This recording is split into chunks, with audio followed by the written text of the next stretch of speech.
Hey, welcome to the Cam and Otis show. Here we go. The big Otis test again. We are on our themes, and those of you like me who have trouble remembering, I'll repeat them in a demonstration of the ability to be able to remember things. So, our theme for the year, the Cam and Otis show, and in conjunction with Tribe and Purpose. Thank you very much. Our theme for the year is focus. And then in January, we talked about, and our theme was beginnings. And then February, if you're beginning, then you're moving to clarity. And as you're moving there and you're getting more clarity, you need to prepare for things. March, prepare. Look at this. Look at this. I can do it in a sentence. That's how I do this. There we go. And then I've only got one more to go. And that is this month. And this month, it's obstacles. And those obstacles, man, last week we talked about tank ditches, because I was straight on nostalgic on that. And that was a great group of guys I worked with when I was an engineer lieutenant back in the day in Alaska. But what we really mean when we talk about obstacles, not necessarily tank ditches out there in the big desert where the tanks are rolling through and the big Soviet hordes are coming over the Fulda Gap. Look it up in history. What we're talking about is the obstacles in our head. Mm-hmm. What's that little voice inside your head saying you can or you can't do? And that's the problem that we all end up with. The biggest limiting factor in any business is the leaders in that business, and whether or not the leaders are setting everybody else for success, whether or not the leaders believe in what they're doing. Because if you believe in it, then you can convince other people to believe in it because you're authentic. But if you're a bullshitter, man, I can smell you coming around the corner. I can tell you that at this point in my life. Still get fooled by a couple of good ones every once in a while. But bullshitters ain't authentic. And they don't go very far. Yeah. And, I think that's a good segue into the self-doubt aspect, because actually it's a good way. well, I think so. Cause you just gave me a better term for what we were talking about before we hopped on the show of you have the imposter syndrome, which is a very severe form of self-doubt that a lot of people have in the professional world. And then there's the entrepreneur version of that, if you will, which I am now going to call bullshitter syndrome. It's the idea that you're building this bridge and you were really confident that this bridge was going to go somewhere at one point. Now you're not sure anymore. And you start questioning yourself and questioning your vision. And that is a huge obstacle that a lot of people will face. Being able to have that confidence in yourself to overcome that self-doubt, it takes a lot of energy to push through that on tough days. And, but the positive into that is that authenticity that you were just talking about. That when you have a true vision and you believe in it, your team will believe in it. And really, if you doubt yourself, one of the best things you can do is go to work and keep working on it. And if you work your ass off on whatever you're working on, you will beat that self-doubt out of there eventually. That's my philosophy, at least. Yeah. Well, and then the other piece of that, though, is haven't you done something like that before? When did you, even if you're in that young whippersnapper age that you are, Camden, get off my lawn. You graduated from the get off my lawn. So I'll give you that. I don't have to say that. Thank you. That's a big step forward. It is. But there's still those things, whether you really realize it or not, that you've overcome and accomplished.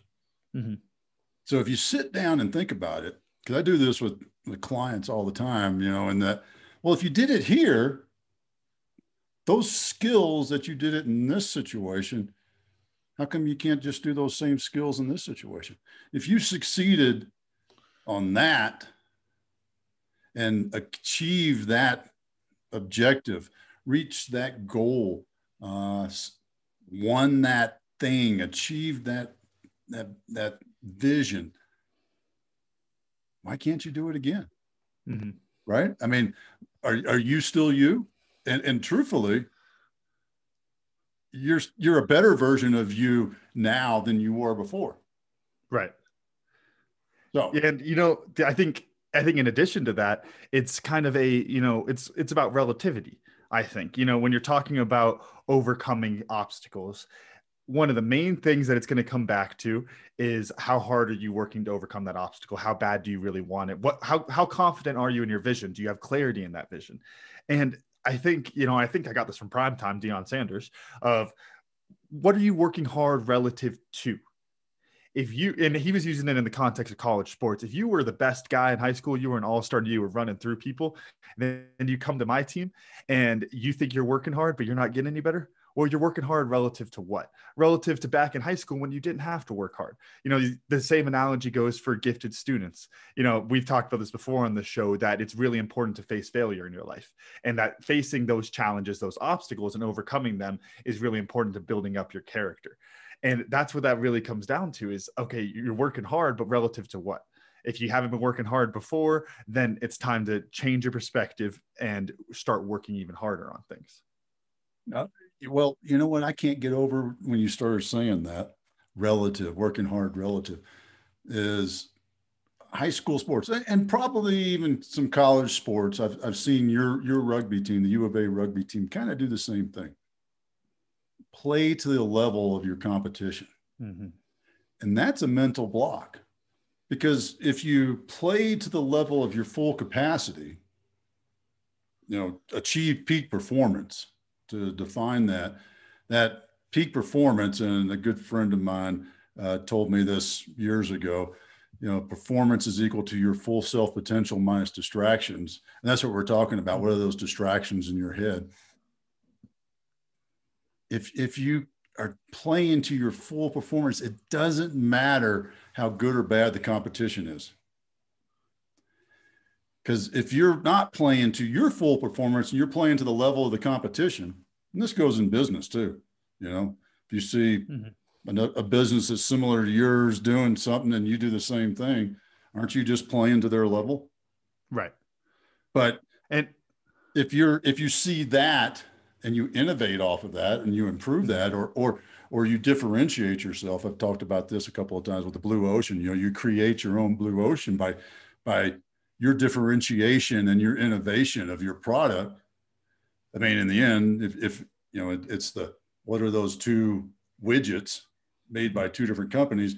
But you know what? If you got one company that is like got the most unbelievable service and the way they deliver it, and they do all these things, that's still creating the blue ocean, and it's still not playing down to the level of the competition. Yeah, exactly. I think when you talk about playing down to the level of the competition, when I think about it in the context of sports, it's about accepting mediocrity is the way I think about that. You're going out there and you're saying, okay, well, I just want to win. I don't want to play well. I want to win. And that's a different way of looking at things. When you start measuring your performance, or in the business sense, your value proposition, really, because that's your output. You start measuring your performance or your output, then you can look at things that are going to incrementally improve yourself.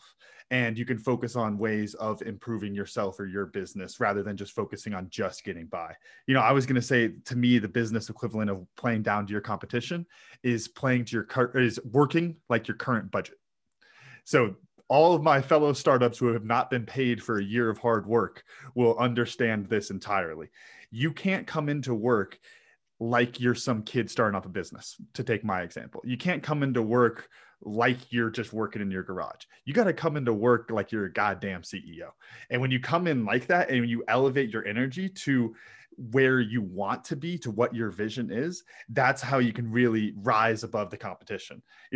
There's some of the best advice I've gotten as an entrepreneur from, fellow entrepreneurs and people who have been down this journey before was, and you always see it in the videos, of course, I always dress up. I dress like this every day because I'm a CEO and I want to carry that kind of energy. And if putting on a button-up shirt will make me feel better about my performance, that's an easy freaking step to get a 1% marginal boost, right? And that's what it comes down to. What is that vision for yourself? You have clarity in your vision. We've been working on that. You look at that and it's a, $10 million company, $100 million company. What's your goal? And then start acting like that now instead of playing down to where you currently are. And so that's just really, as we're kind of talking around things, to reiterate, those are the obstacles that you're facing. these type of mental challenges that we're talking about that you're trying to overcome on a daily basis or weekly basis or whatever it is, those are the obstacles that we're talking about. And just like a physical obstacle, you need tactics and strategies to overcome that. You know, you're talking about tank ditches and what you would do there. Same type of thing here. It's okay. Hey, I woke up in the morning and I don't feel motivated. I'm doubting myself. I have bullshitter syndrome today. Okay, what are you going to do about it? What is the long-term strategy to help you out? And what is the right now tactic to make things better? And that's what it comes down to. And that's what, hey, we're trying to provide with these type of examples. Yeah. Yeah. Well, you know what? We never did talk about how to defeat a tank ditch, an anti-tank All right, ditch. hit me. Well, Let's go. I mean, there's a couple of things. One, there's a tank thing that's called an AVLB, Armored Vehicle Launch Bridge, that literally is a scissor bridge that goes over the hole or the ditch, and then the tanks drive over that. So that's one. You know, another one you could bulldozer it and flatten it out, and then another one you could blow it up. My favorite, blow it up. Oh yeah. But you know, it's how do you handle those things? I think when you get right down to it, that is the most important piece, because we all have it. I don't care whether you're Elon Musk's, Mark Zuckerberg, Mr. Hoodie himself, who I noticed he started dressing up when he went to Congress. Yeah. But maybe he took some of your principles, Camden, and adopted maybe them. That's what he's got to be a fan of the show, obviously. Yeah. Well, but I will tell you, I don't care what anybody says. I don't care who they are. They all got these little voices inside their head. I call them gremlins that are talking to them. Those are the obstacles. Those are the most dangerous and frustrating obstacles, because they're always there, and it doesn't take a whole lot for them to come back. You know, you can let's say, make up one about public speaking. And, you know, I'm not a very good public speaker, and you know, that's the gremlin that's told me that, you know, when I was in high school and college. But then I overcame that. You know, went in the military, overcame all that stuff. I can get up in front of people and talk any day, anytime about anything. But you know what? I get one little thing. Somebody says, "Hey, you really stumbled on that word," or why do you pace back and forth so fast? Are you nervous? Never thought about that. Guess what? The little voice, that little guy that's been locked up in the box for 20 years, man, he just said, woohoo. He snapped that lock off, and he's out there just chipping in your ear now. Chip and chip. And guess what? Until you figure out how to get that little guy back in the box, he's going to keep you from advancing into that next thing. Because you know what happens when one gets out? They're like the movie Gremlins. And one of them things gets out, and it's like they all start coming in, because that one little doubter, that one little chirper, you know, you may start with imposter syndrome. Do I really deserve this? Am I really the right guy to be in charge? You might start with that, and then next thing you know, well, I don't write very good. Well, I don't look good on camera. Well, I don't know. Guess what? 100%. And, you know, that's the way I like to think about those gremlins is, and this is from a book you gave me, The War of Art, not the Art of War, The War of Art. And they call it resistance. And one of the things that, and I'm blanking on the author's name right now. I can Pressfield, Stephen Pressfield. Stephen Pressfield. There we go. I was going to say Stephen. The Gates of Fire, which is up on my shelf. Highly recommend that too. I was going to say Stephen Ambrose, but that's another great author. He's a history guy. Ambrose. Right. But when you get those different anxieties, that resistance that comes out, those gremlins, you know, it's easy to think that it's the outside world coming in to get you. And the problem then is that you start to assume that it is outside of your control. But in reality, even when it's tough, you are in control of your own mind. And that's what it comes down to. Is this is something that's inside of you. It'll never go away. Resistance is always, always, always going to be there. I'm not trying to be a Debbie Downer about it, but it's just a fact. That will be there. You will always feel this resistance at some point, no matter how freaking happy and successful you get. That resistance will find some way to creep back out because it is tireless and it is always there and it is inside of you. And when you put those type of features together into those gremlins, those monsters, ooh, they're going to be coming and they're fighting every single day. And you have to be ready to push those back. You know, it's not like you can wake up in the morning and have a good morning and you're fine for the rest of the day. Nope, you're going to get cut off in traffic. You're going to get pissed off and then you're going to mess up the rest of your day. Those things happen. They come out of nowhere. You know, like to your point of somebody making a comment before you give a presentation or afterwards, that can shatter everything. You could have so much confidence in your vision and somebody pokes one hole in it and boom, bullshitter syndrome just comes flowing right out. Yeah. Oh yeah, it does. And I love the term resistance. I'm going to throw a little bit of science, you know, because if you think resistance, like Stephen Pressfield talks about it in the War of Art. Yeah, the War of Art. Sometimes I get dyslexic on that one too. Is like, wait a minute. Yeah. But the War of Art. Thank you for really making that a hard title to remember, Stephen. But think about what is resistance in the physical world? I mean, friction is always there. I'm not going to go too deep into this because I'm a little rusty in that world. But you know what? Even in space, there's resistance. A vacuum. There's no such thing as a total and complete vacuum. There's still some measure of that friction and resistance that you have to overcome in things that you do. Whether you're driving your car, opening your garage door, hell, I mean, what do we do in the gym? Resistance training, right? Whether it's with a barbell, rubber bands, or the good old universal machine. It is resistance. I was going to say, training. To that point of, you know, what do you do when you're working out? You're resisting gravity by picking up something heavy. And I was going to help you out on the space aspect of it because I didn't get into physics, but I did a whole lot of astronomy. That's gravity everywhere. No matter how far away you get, you are getting pulled by gravity just a little bit, but it's always happening. It's a crazy thing when you start breaking it down on that, you know, huge level, but there's always going to be something that's pulling you some sort of direction.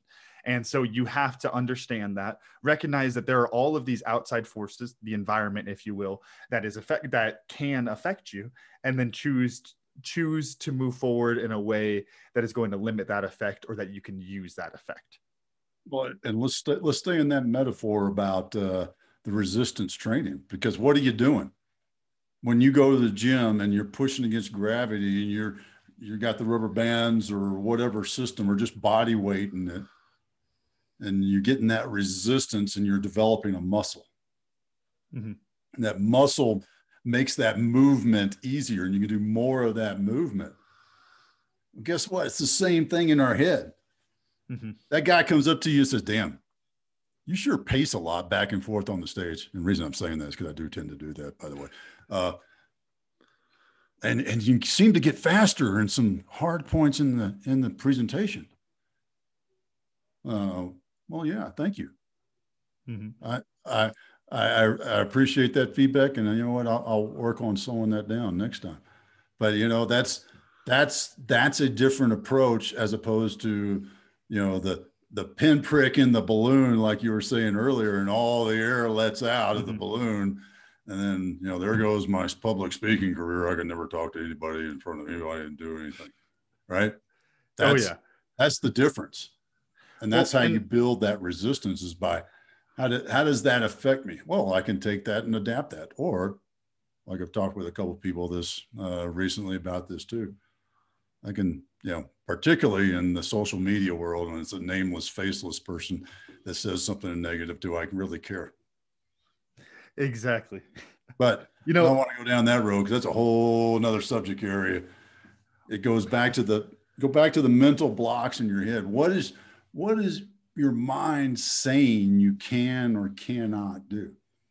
And if you sit down in your nice comfy office and you visualize this beautiful plan, this beautiful vision for your future and your business success, and and the growth and the legacy it's going to create and all these sort of things. But then you step outside that door and somebody asks you a question and you go, I don't know, man, we're going to do something. You're not believing in it. Mm-hmm. And that belief is the doubt that we're talking about.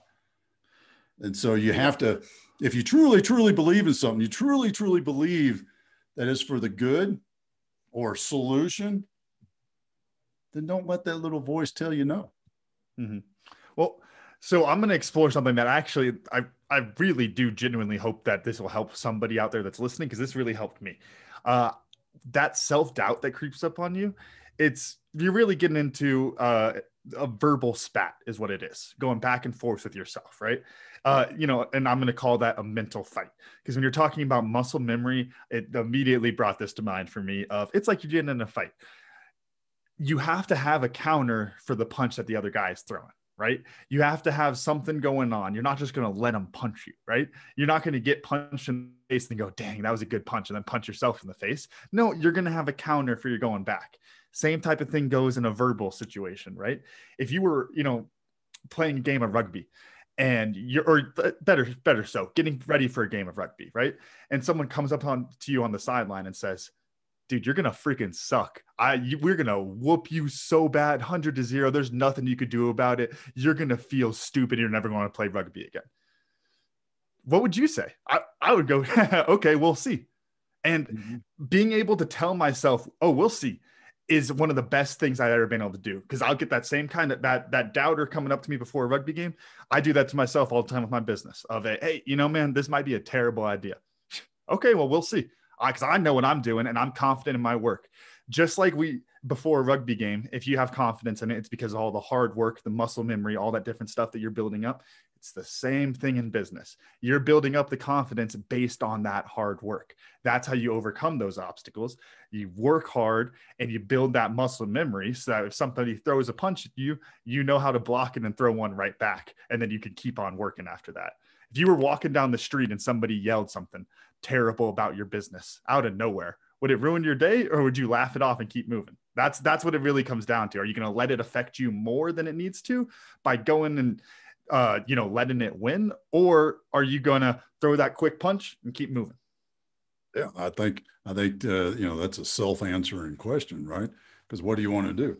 I think it's easy in this situation to answer that. And the reality, sorry, I had to cut you off, because you're saying that what do you want to do is the important thing. What do you really want to do? Do you want to lay back down and go to bed, or do you want to get up and fight? Yeah. Well, it kind of makes me wonder, I don't want to go down that road of, the folks who just don't know what they want to do and just go through the motions. There's self-doubt there. I mean, in all reality, when you are in that mind and in thinking in that way, where you just, you're doing a 9-to-5 that you don't care anything about, that doesn't give you anything, doesn't provide. Only thing it does is keep a roof over your head and food on your table. You don't get anything out of it. You don't see how it leads to anything else. There's a voice inside your head telling you that you don't deserve anything else. Yep. And that's a belief that you have to change in this process. And I think that's really what I want to, rather than going back down those and getting all drugged down and talking about that stuff again. I think it's important to, how do you get out of that? How do you break that cycle? How do you believe? How do you change that belief? And you don't change it in this massive sort of way, I'm going to steal from Dave Ramsey. Dave Ramsey gives a talk all the time, and he does the same daggum thing, but it's still funny and still very much Dave Ramsey. He does this. Change. Okay, Dave. Yes, he's 100% right. Change. But you're not going to change this big, massive belief that you don't deserve it all at once. You're going to change incrementally, just a little bit. I was talking with somebody the other day, 1% changes. And it was actually, I think it's one of your your favorite podcast. I think it was Freakonomics talking about healthcare. And Yes, this sir. guy's got a process to change, not this fundamental wholesale sort of increase or decrease in how costs and processes and stuff like that, but it was 1% increments. Mhm. And think about that. I mean, if you change 1% every day, bad math, in 100 days, you'll change 100%. But math doesn't work that way, folks. Nope. But if you changed 1% every day, compounding interest and improvement, think about where you'd be in 3 months. If you made one little incremental change in the way that you believe who you can be, who you want to be, and whether or not that's an okay thing to be. What this really brings to mind for me is with coaching rugby, of course. There's this really funny thing that happens, and I get the pleasure of doing this with a lot of guys for U of A, is they have a terrible pass. And they were good athletes or played crappy teams, and so they think they're good at rugby.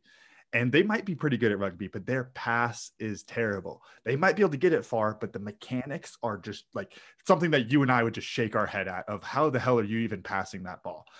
And I watched the match the other day. I saw it. So there's a couple guys, and you see these little things that it's like they've managed to somehow make a pass, but they're missing a key mechanic. And one of the things that we do, if we have the time for it, of course, because time is a big constraint, is you break their pass.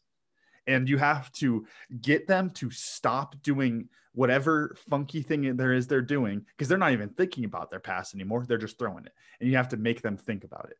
And that is the worst month to 3 months to, for some guys, a freaking year of their rugby career, because they don't know how to pass a ball for a year, because they're just trying to rework it.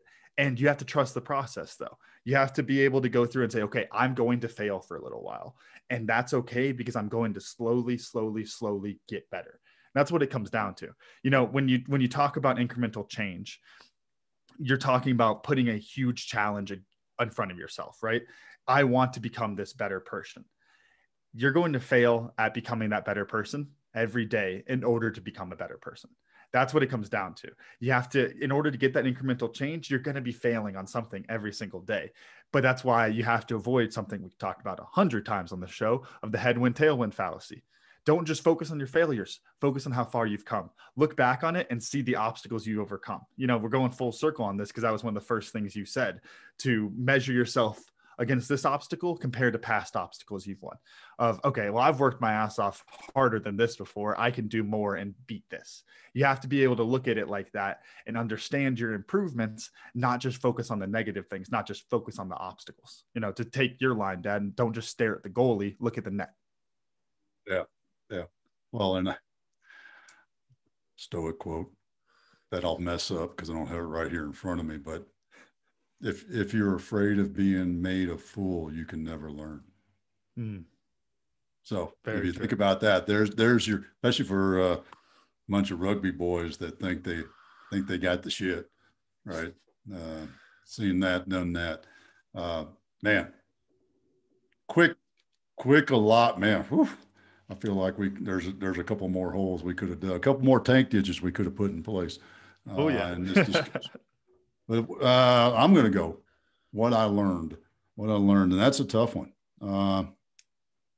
I did like the way you talked about playing down. I don't think I've ever heard it put that way. It's a really great way of putting it. Is when you're a sports team, or even just a person, right? It's kind of like when somebody's an asshole to you, you turn around and be an asshole back to them. You're playing down to their level, and that's accepting mediocrity. And I think that's a really great way of looking at that, and maybe that's just a hint towards some people, keeping them from, being an asshole back to an asshole. Camden, what'd you learn? No, exactly. Don't accept mediocrity. Try to be a better force. You know, we've talked about that. Why would you let something shitty happen and then perpetuate the shittiness? Just get out there and be better. You know, just as easy, right? But what I learned, and it was something that, we talked through a lot, and I guess I really hadn't put it together like this, about the incremental change to overcome self-doubt. I hadn't really retroactively looked back at my journey of overcoming my self-doubt and thought about it that way, in near as clear of a way. Because for me and for a lot of people, the measure of self-doubt, I think, is productivity.